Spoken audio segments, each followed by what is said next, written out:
सोने और चांदी के नेल पॉलिश का पेड़। किसी गांव में इशिता अपने पिता राघव के साथ ही रहती थी। इशिता की मां की कुछ समय पहले मृत्यु हो गई थी, इसलिए तब से उसके पिताजी अकेले ही उसकी देखभाल करते थे। इशिता के पिताजी जमींदार के घर दिहाड़ी पर मजदूरी करके अपने घर का गुजारा करते थे। इशिता बहुत गरीब थी, लेकिन वो बहुत सुलझी हुई ईमानदार लड़की थी।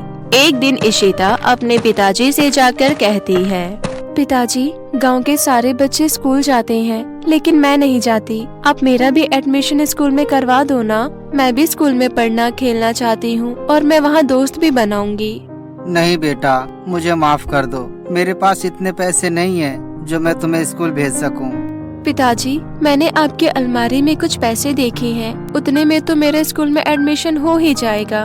उन पैसों से तुम्हारा एडमिशन तो हो जाएगा, लेकिन बाद में कॉपी किताब और स्कूल की फीस कैसे हो पाएगा। वैसे भी मैं अलमारी में तुम्हारी शादी के लिए पैसे बचा कर रख रहा हूँ। पढ़ा तो पाऊंगा नहीं, कम से कम अच्छा दहेज देकर अच्छी जगह शादी तो करवा सकूं। इशिता उदास होकर वहाँ से चली जाती है। ऐसे ही 2 दिन बीत जाते हैं। 2 दिन बाद उसके गांव में शहर से एक लड़की आई थी, जिसका नाम काशवी था।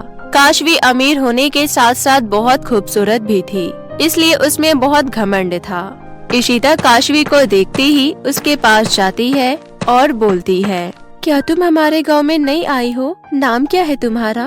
Who are you? यहाँ क्यों आई हो? जाओ यहाँ से, मैं तुम जैसे गरीब लोगों से बात नहीं करती।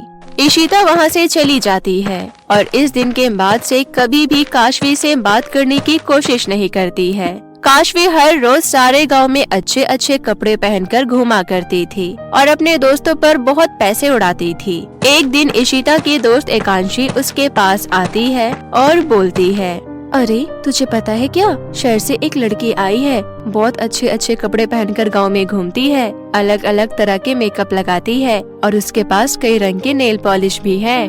ये मेकअप और नेल पॉलिश क्या होता है? मेकअप बहुत महंगा आता है और चेहरे पर लगाया जाता है, और नेल पॉलिश लगाकर नाखून बहुत सुंदर हो जाते हैं। मुझे भी नेल पॉलिश लगाना है, तेरे पास है क्या? नहीं यार, मेरे पास तो नहीं है। इस तरह कुछ देर तक दोनों बात करते हैं और फिर अपने अपने घर चले जाते हैं। इशिता अपने घर जाकर भी नेल पॉलिश के बारे में सोचने लगती है। कैसे भी करके मुझे नेल पॉलिश चाहिए, लेकिन मुझे तो पता ही नहीं है कि आखिर नेल पॉलिश मिलती कहाँ है। आसपास की दुकानों में देख कर आती हूँ। इशिता नेल पॉलिश लेने के लिए किराने के दुकान पर जाती है, इसलिए उसे नेल पॉलिश किसी भी दुकान में नहीं मिलती है। बहुत देर तक ढूंढने पर भी नेल पॉलिश न मिलने के बाद इशिता अपने मन में सोचती है, अरे मैं भी कितनी बुद्धू हूँ, भला मैं नेल पॉलिश ढूंढ क्यों रही हूँ, क्योंकि अगर मुझे नेल पॉलिश मिल भी गई तो कौन सा मैं उसे खरीद पाऊंगी। इतना बोलकर इशिता नेल पॉलिश की खोज बंद कर देती है और वापस अपने घर चली जाती है। अगले दिन काशवी गांव की सभी लड़कियों को अपने पास बुलाती है, इसलिए उन लड़कियों में इशिता भी आ जाती है। काशवी उन लड़कियों को बोलती है, listen girls, someone will help me. ये क्या होता है? I mean, कोई मेरी मदद करेगा? कैसी मदद? मेरी दादी ने मुझे आंगन में झाड़ू लगाकर रखने के लिए बोला है। मुझे ये सब नहीं आता। अगर तुम लोग मेरी जगह झाड़ू लगा दोगी तो उसके बदले में मैं तुम्हें अपने सारे कपड़े और मेकअप के सामान दिखाऊंगी। वहाँ खड़ी सभी लड़कियाँ ये सुनकर झाड़ू लगाने के लिए मान जाती है और काशवी के आंगन में झाड़ू लगा देती है। थैंक्स गर्ल्स, अब मैं तुम लोगों को अपना मेकअप और ब्यूटीफुल ड्रेस दिखाऊंगी, लेकिन हाँ, तुम में से कोई भी मेरे किसी भी सामान को हाथ मत लगाना, ओके? इतना कहकर काशवी सभी को अपना ड्रेस और मेकअप किट दिखाने लगती है। वहाँ खड़ी सभी लड़कियाँ काशवी का सामान देखकर बहुत खुश होती है। तभी इशिता की नजर काशवी के नेल पॉलिश पर चली जाती है और वो लगातार नेल पॉलिश को देखती रहती है। तभी काशवी इशिता को कहती है, ओ हेलो, इतना क्यों घूर रही है मेरी नेल पॉलिश को? चुरा कर ले जाने का इरादा है? चलो जाओ, अब तुम सब देख लेना मेरे कपड़े और मेकअप, पता चले कि तुम लोग कुछ मेरा चुरा लो, इससे पहले ही चली जाओ यहाँ से। सारी लड़कियाँ वहाँ से चली जाती है। अगले दिन इशिता अपने गांव के एक छोटे से ब्यूटी पार्लर में नेल पॉलिश देखती है, लेकिन उसके पास पैसे नहीं होते हैं जो वो नेल पॉलिश खरीद पाए। इसलिए इशिता उदास होकर जंगल में जाती है और एक पेड़ के नीचे बैठ जाती है।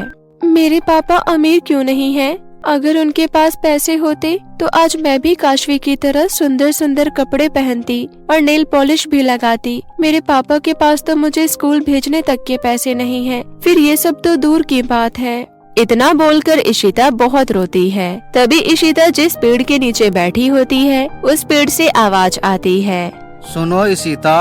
आवाज सुनकर इशिता डर जाती है और बोलती है, अरे यहाँ तो कोई नहीं है, फिर मेरा नाम कौन ले रहा है? मुझे तो लग रहा है कि मेरा नाम इस पेड़ ने लिया है।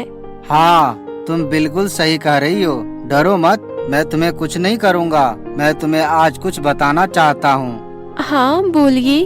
मैं एक जादुई पेड़ हूँ। कई सालों पहले जब तुम इस दुनिया में नहीं थी तब कुछ लोग मुझे काट रहे थे। तभी तुम्हारे पिताजी ने उन्हें इस पेड़ को काटने से रोका और मेरी जान बचाई। मैं अपनी जान बचाने के बदले उन्हें कुछ नहीं दे पाया क्योंकि मेरा जादू काम नहीं कर रहा था।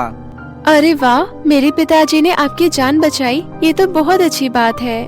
तब मैंने उन्हें वचन दिया, जब भी मेरा जादू काम करने लगेगा तब मैं उन्हें कुछ जरूर दूंगा। शायद तुम्हारे पिताजी को मेरा वचन याद नहीं रहा, इसलिए वो उस दिन के बाद से कभी भी यहाँ नहीं आए, जिसकी वजह से मैं अपना वचन पूरा नहीं कर पाया। इसलिए आज मैं तुम्हें कुछ देकर अपना वचन पूरा करना चाहता हूँ। अच्छा, ऐसी बात है क्या? लेकिन आप मुझे क्या दोगे? तुम जो भी मांगो मैं तुम्हें वही दूंगा। क्या आप मुझे नेल पॉलिश दे सकते हो? तुम्हें नेल पॉलिश चाहिए तो ये लो। इतना कहते ही वहाँ 2 तरह के सोने और चांदी के नेल पॉलिश प्रकट हो जाते हैं। यह जादुई सोने और चांदी के नेल पॉलिश हैं। सोने का नेल पॉलिश तुम्हारी सारी इच्छा पूरी करेगी और चांदी का नेल पॉलिश हमेशा तुम्हारी रक्षा करेगी। ठीक है, आपका बहुत बहुत शुक्रिया। तुम हमेशा दोनों नेल पॉलिश को एक साथ ही रखना। अगर तुमने इन दोनों नेल पॉलिश को अलग अलग रखा तो ये अपना जादू नहीं दिखाएगी। मैं आपकी सारी बात समझ गई। उसके बाद इशिता सोने और चांदी का नेल पॉलिश लेकर अपने घर जाती है और अपने पिता को सारी बातें बताती है। जैसे ही इशिता अपने पिता को सारी बातें बताती है, उन्हें पिछली सारी बातें याद आ जाती है। उसके बाद इशिता सोने के नेल पॉलिश से बहुत सारे पैसे लेकर एक बड़ा सा घर बनाती है और एक अच्छे से स्कूल में अपना एडमिशन करवा लेती है। उस दिन के बाद से इशिता अपने पिताजी के साथ एक खुशहाल जीवन व्यतीत करने लगती है।